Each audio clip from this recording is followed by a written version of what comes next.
One of the most requested features of Web Content Studio version 1 related to the article manager. In other words, how you can open and make new articles.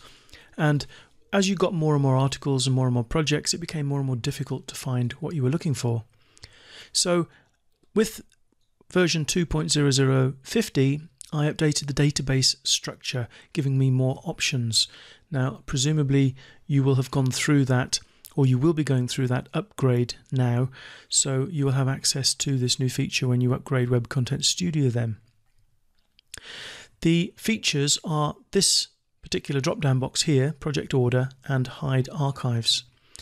Okay, so first thing you can do is you can actually archive projects, so projects that you don't use anymore. And to show you that, let me just say, right, we'll archive that one. Astrology Planets, we'll archive that one.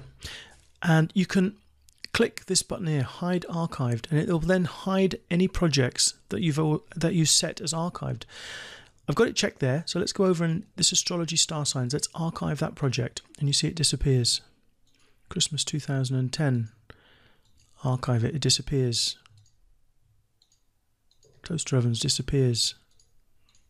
Okay, so you can only show the projects which are active. Any that you have finished with for now, you can archive, and then you can hide. You can always get them back, just unclick the archive button and they all come back, but it just tidies up your project list. The other thing you can do is you can order your projects in 3 different ways. The first way is the default method, and essentially the last project you add is probably going to be down the bottom somewhere. Let me just delete this project. That was something I was doing to try and help sort out an issue. Okay, so the last one you do is down the bottom generally. The other thing you can do is you can sort them alphabetically, so your projects are now alphabetical order.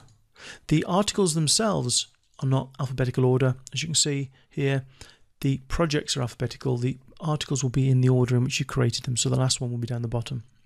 And the other thing you can do is you can say recent projects at the top, so the projects that were created later will appear at the top of this list, and this was the last one that I created